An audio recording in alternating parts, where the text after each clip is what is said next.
Mugetufuna yo mulala afiiridde ku Fangoni Forest kakati niwe twogerera ye Alien Skin kawedde mudda. Akuzanyire katambi katono nnyo ninga nkusaba subscribe nga atanaba kusa naawe atana likinga video gena maaso bwotyo birenga ogiraikinga. Watajoram ne bakusibako omusawo gw'okubba akasimu basobola okubuzaabuza ogw'obutemu. Tekitegeeza nti baatu bategedde nti oli mutemu. Bakimanyi era kiri recorded. Just lwakwanti bakyakwetaaga kyena bye baagala obakolere. Njagala kutegeeza nti si gwosoose okukolera abatemu abo. Omusajja Sobi yabakolera n'abattira buli gwe baagala atte. Bwe bamukoowa naye ne bamutta. Si papa yabakolera n'abakutulira ddiiri zonna ze baagala akutule bwe bamukoowa ali mu kkomera. Oba okitegera Nigisoni Agasire yabakolera n'abattira buli yenna gwe baali baagala atte bwe bamukoowa ali mu kkomera.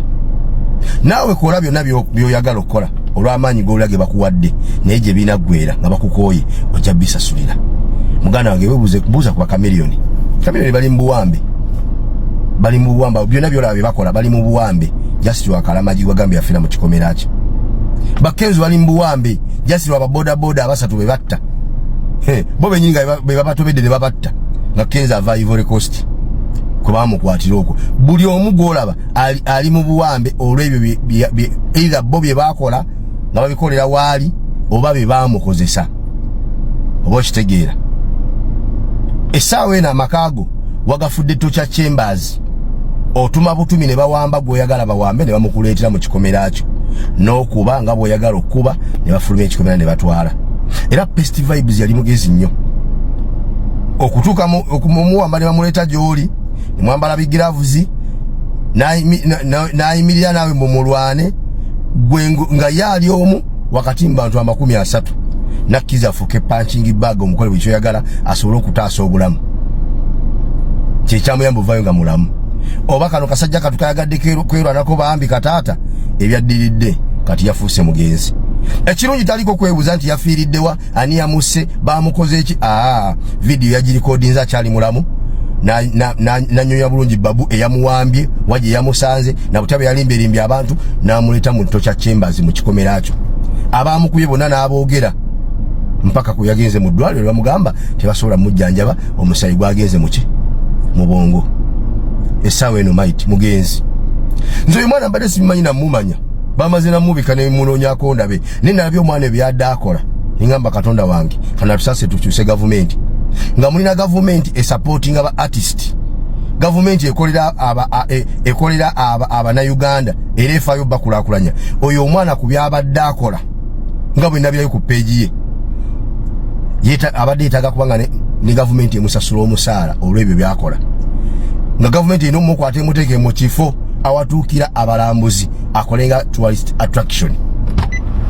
Nga alina kubeera awo nga kye kimu ku by'obulambuzi bye tulina mu Uganda. Si bangi mu nsi abasobola okukola omwana we byadde akola. Si bangi. Neraba embeera omwana gy'adde awangalya mpaka lwatuuse n'okufa nga bamuttanga abatta embwa. Olwa gavumenti etafaayo etalina kyefaayo ku bantu. Abaana balina ebitone era ekitono omwana ekyadde alina engeri gy'adde anyolamu amagumba engeri gy'adde azinisa amagumba teriimu sirabanga omulala akikola. Bw'aba gy'ali mu Uganda era tuyinza obutawezamu baana 10 basobola kukola ekyo omwana we kyabadde akola.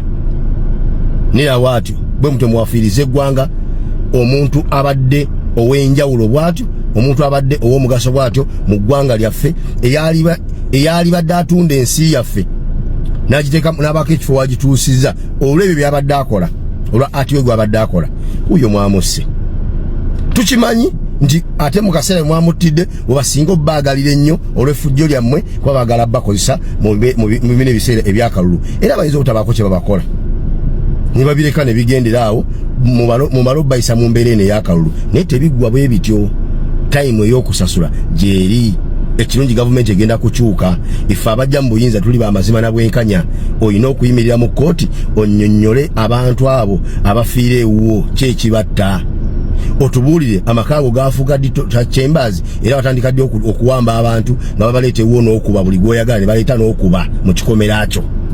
Oyinza olaba ng'obikola essaawa eno ng'obikola mu maaso g'abasajja bamuhumuza abatemu ba gavumenti abamanyikiddwa obulungi naye oyo abazze kufuna bujulizi na bukakafu kwebyo byokoze enkyabwe yagenda okulumiriza ekyo beera ng'okimanyi. Buterevu nnyo embeera yo bwetyo bwekyali sides eyo ku mukutu Jika Media kwokyali subscribinga mukwano gwange gwabadde tunawa kulabika nga ate osubscribinga nkusaba neno video oberenga ojimpeera like buterevu. Kakati no omukulu gwolabaawo ku screen yo omukulu oyo ayitibwa Babu. Babu si musajja mwangu wadde yadde n'akatono era abamumanyi okuva enansana mumumanyi ng'omusajja omukyamu ennyo nga bw'okiwulira lwakuba kati yandibanga yakyukamukko naye nga musajja si musajja mwangu wadde yadde n'omulundi n'ogumu.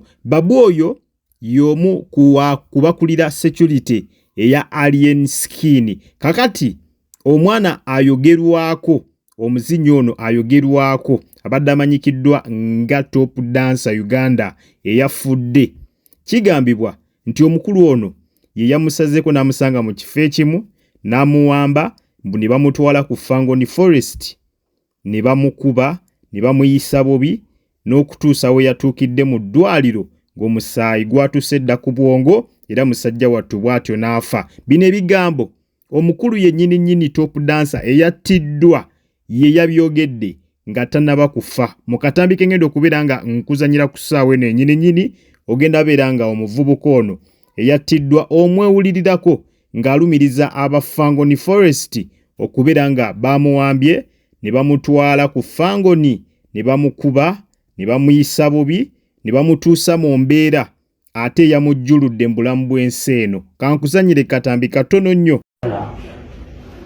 Mwana bamutwala n'amugamba nti lwaki twawukanako. Navudde wano nga ngenda akola nenengera ku batula nenjira batula mu Ndeeba kati nga ndi kugenda kulinnya boda Babu nansayako ono alinga omuzungu ono abeera ku Fangoni kati bwe yankutte neŋŋaana abantu ne bajja ne bagamba omwana yabbye ekitoola kyala ne bagamba nedda bino bintu tugenda bisootinga ngaafe then ne bagamba oba mugenda bisootinga kwaki mugende then nentula ne tugenda ne mugenda wa ku Fangoni twatuuse ku Fangoni ne bazijjako sound ne bazijjako simu yo kunkuba simu kikaaki Samsung S7 ne batandikirawo kunkuba mu lubuto wano kati ebbaluwa z'omusawo bamugambye wonna tebamusobola ayina genda mulago omusaayi gwamuyise wakutte wano bagambye agende mulago. Buterevu nnyo ku mukutu Jika Media kwokyali mukwano gwange ndaba ng'obadde tunaba kulabika nga osubscribinga ku mukutu guno nkusaba ogende maaso bw'otyo obeerenga osubscribinga ku ssaawa eno yennyini naawe abadde tanaba kulabika nga olayikinga vidiyo eno genda maaso obeerenga ojimpeera like ku ssaawa eno yennyini kibeerenga ekintu kitambulira ddala malidaadi sana. Kale ku mukutu Jika Media kwokyali ensonga zikyali za Alien Skin zo zikutte wansi ne waggulu. Omukulu oyo gwolaba ku screen yo essaawa eno gwoli mu kubeera nga weerabirako ye mukulu amanyikiddwa nga Babu. Oyo ye mukulu amanyikiddwa nga Babu, omukulu top dancer gwe yayogeddeko mu katambi ako koova okulabika nga weerabirako. Mu katambi ategeezezza nti yawambiddwa era mu kuwambibwa yatwaliddwa ku Fangoni Forest. Eyo nno we yatuusiddwa ku Fangoni Forest yakubiddwa era oluvannyuma lw'okkubibwa wetwogerera muganda waffe top dancer wetwogerera essaawa eno z'embuyaga ezikunta. Mu katambi ako ayogera ku mukulu ono Babu abasinga ku ffe tumumanyi bulungi y'omu kubakulira security eya Alien Skin ate nga abamanyi ku byafaayo by'omukulu ono Babu mwenna ndowooza musobola okubeera nga munjulira nti Babu ono si mwangu wadde yadde n'omulundi n'ogumu. Naddala mmwe ababeera enansana Babu ono mumutegeera bulungi nnyo era ne kyali mukimanyi. Kakati kigambibwa nti top dancer UG nga bw'omuwulidde mu bigambo bye ategeezezza nti Babu ye nyini ye yamukutte n'amutwala ku Fangoni, era eno nno musajja wattu gye baamukubidde ne bamuyisa bubi nnyo mpaka bwe bamututte mu malwaliro ag'enjawulo gonna ne gamugoba nga bamugamba omusaayi gwamutuuse ku bwongo. Oyo ye mukulu Babu nga bwe mulabaawo mu kifaananyi. Yo embeera tekyali ya kinyekagobe oluvannyuma lw'omukulu ono top dancer UG okubeera nga yakubiddwa n'atuusibwa ate mu mbeera eyo nga tasobola kusimatuka, nga tasobola kuwona, naye ng'akoze eki? Ng'akubiddwa bukubibwa. Kakati mbwe zimu ku nsonga ezakubisizza omuvubuka ono top dancer UG mulimu ensonga z'okujjonkera Alien Skin. Eyo nno mbu y'ensonga enkulu. Ensonga ey'okubiri eyamukubizza mbu baamukubye nga bamubuuza lwaki watuvaamu, lwaki wava mu Fangoni. Kigambibwa nti omukulu ono top dancer UG abadde nnyo faani wa Alien Skin. Mu kusookera ddala yali faani we nnyo era nga tava ku Fangoni, nga Alien Skin kyaliwe nnyo nga bw'okiwulira. Mbu naye yatuuka ate n'atandika okujjonkera Alien Skin, ekitegeeza nti yali asaze eddiiro ng'avudde ku ludda olwa Alien Skin, mbwe era n'atandika okubeera nga amujjonkera. Kakati nno oluvannyuma lw'okumujjonkera yandiba nga y'emu ku nsonga enkulu ezaleetedde omukulu Babu okumuwamba mbu n'amutwala ku Fangoni Forest bamuwe discipline nga bwe bazze bakikola. Mujjukira bulungi ne wiiki eyo ewedde omukulu Pest Vibes naye mwamulaba yawambibwa mu ngeri emu bw'etyo n'atwalibwa ku Fangoni era yakubibwa. Abasinga mwenna mwamulaba yavaayo na bisago nga kw'ogasse n'obumonde obwali bumwetimbye mu face. Kakati nno yembeera y'emu gye bakozeemu mbu n'omuvubuka ono top dancer era naye baamukutte mu ngeri y'emu ne bamuwamba ne bamutwala ku Fangoni. Mu mbeera ey'okubeera nti baagala mu disciplininga, wabula ku luno ate byandiba nga byavuddemu bubi. Tebyavuddemu bulungi era omukulu olwateereddwa bw'ati Fangoni olwamutadde musajja wattu yabadde mu bulumi bungi nnyo obw'ekitalo ne bamuddusa mu malwaliro. Amalwaliro ne gakolako kye gakola naye byonna ne bigaana, era okukkakana bakomekereza amalwaliro gonna gamugobye. Eddwa amalwaliro egatuuka okugobera mu butuufu embeera eba ekoze eki? Embeera eba egaanye. Era olunaku olwaliro we tukeredde ku mawulire ga nnaku, ku mawulire ga nyiike okubeera nga omukulu ono yafudde. Naye ekirungi yafudde alesse obujulizi. Osanga singa teyavuddeyo n'aleka katambyako ffenna ke tulabyeko, osanga tetwanditegedde mazima ate gasse mukulu ono top dancer. Naye at least yalese ku bujulizi obwongera okukakasiza ddala nti aba Fangoni definitely bandibanga ate mwanattu be baamukubye. Be baamukubye ne bamuteeka eyo ne bamuteeka mu mbeera ng'obulamu tasobola busigaza. Baamukubye ne bamuteeka mu mbeera nga mu mbeera yonna ne mutwala mu ddwaliro ki oba ddwaliro ki, omukulu obulamu tasobola kubeera nga ate mwanattu abusigaza. Kakati ba social media in-laws bali ku social media wetwogerera kati ekutta omuliro. Ba social media in-laws bali mugenda maaso n'okubeera nga bataagenga Uganda Police buli wamu nga bagamba kyekiseera kale poliisi ekolere ku bantu kubanga ekyamazima kyo kisusse. Nga bagamba ekyamazima kyo kisusse.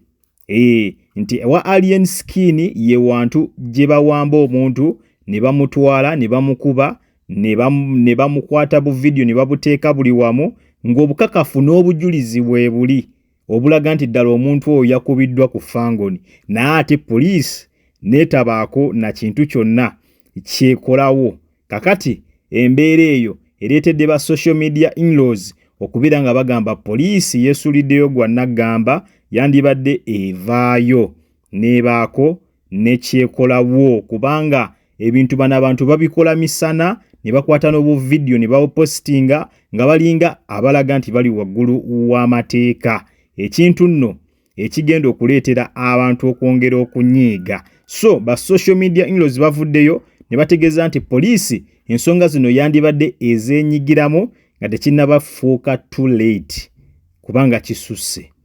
Leero ne bakwata ne bamutwala ku Fangonibu ne bamukubirayo ne bamuta nga bamaze n'okwata obutambi obw'enjawulo obulaga nti bamukubye, n'enkeera ne bakola ekintu kye kimu mpaka kati era ate ono ye yabafiiridde mu ngalo. Bamaze okumukuba ate oluvannyuma n'afa, ate luyinza okwekanga nga tewaliiwo kikoleddwa ng'omukulu bambi tafunye justice, ate nga n'obujulizi we buli ng'omukulu ayogera nga we yakubiddwa abantu bano. Katulinde tulabe wa gye binaggweera, naye katusuubire bambi anaafuna justice. Omwoyo gw'omugenzi tusaba Katonda abeere nga bw'atyo agulamuza kisa, n'ab'eŋŋanda ayongere okubeera ng'ate abagumya. Ku mukutu Jika Media kw'obadde kusaba osubscribinge mukwano gwange gwe atanaba kusubscribinga, naawe atanalikinga video genda maaso bw'otyo obeere nga ogimpera like. Kale munzikirize mberekereze akuume atakomera mpeera. Mweraba.